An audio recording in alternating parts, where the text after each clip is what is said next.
Melania Trump is married to Donald J. Trump, the 45th President of the United States. The former fashion model is Trump's third wife. His first two marriages ended in divorce. Melania Trump is also mother to Barron Trump, the youngest of Donald Trump's 5 children. In her position as U.S. First Lady, she launched Be Best, a campaign focused around the well-being of children. Part of Be Best is aimed at the opioid drug crisis and how to protect youngsters from drug abuse. Melania Trump is only the second First Lady born outside the United States. She was born Melania Navs on April 26, 1970, in a small town in Slovenia, which was then part of Yugoslavia. Her mother was a pattern maker for children's clothing. Her father sold automobiles and was a member of the Communist Party. The future Melania Trump grew up with a sister. Later in life, she found out she also had a half-brother. He belonged to her father from an earlier relationship. As a young woman, she reportedly had dreamt of leaving behind small-town life in Slovenia. Modeling would offer that chance. Melania Navs began working as a fashion model at the age of 16. She would attend college in Slovenia, but left school after 1 year. The future First Lady worked in Milan and Paris under the name Melania Naus, the German pronunciation of her name. In 1996, she moved to New York City.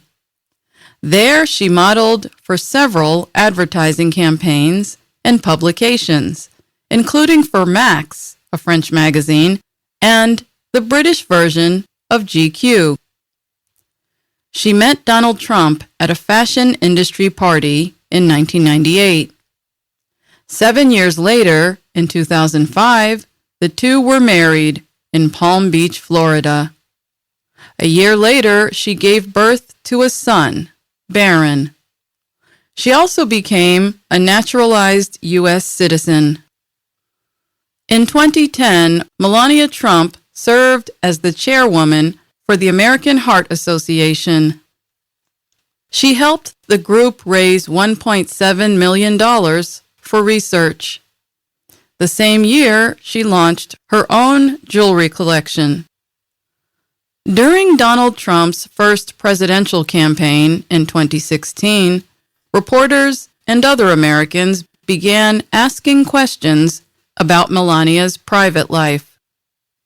That is when nude magazine pictures of her from Max and GQ resurfaced.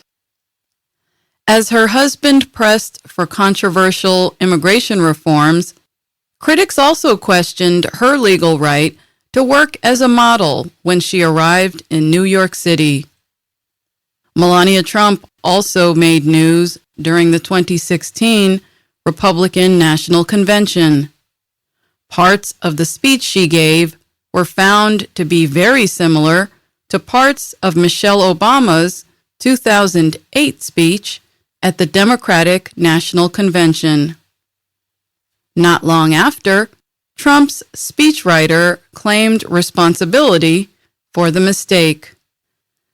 As First Lady, Trump has made many visits to schools, both in the United States and overseas. A little over a year after her husband took office, the First Lady launched her Be Best campaign. It had 3 aims: to support the social and emotional well-being of children, protect children from effects of the opioid crisis, and fight bullying of children, especially on social media. Parts of the campaign have been well received. For example, Melania Trump has visited children's hospitals for a first-hand look at the effects of opioid abuse on babies. She also has taken part in opioid conferences and continues to speak on opioid abuse and how to better protect children from it. The First Lady's critics pointed out the contradiction between her mission to protect children and the Trump administration's immigration policies. They said the administration separated thousands of immigrant children from their parents and placed them all in crowded, unclean detention centers with little food. In a statement in summer 2018, she said she hated to see children separated from their families and hoped Republicans and Democrats would come together on immigration reforms. A few days later, she made an unplanned visit to a Texas detention center for immigrant children. But the visit made news for a different reason. She wore clothing with writing on it that said, "I really don't care, do you?" on the way to and from Texas. In her speech at the 2020 Republican National Convention, Melania Trump expressed that she did care about some things. The First Lady spoke with kindness about the nation's struggle with racial issues. She talked about the beautiful side of humanity she has observed following natural disasters around the country. She expressed sympathy for families affected by COVID-19, an invisible enemy, she said, that has tested the United States but brought its citizens together. And, she said, total honesty is what we as citizens deserve from our president.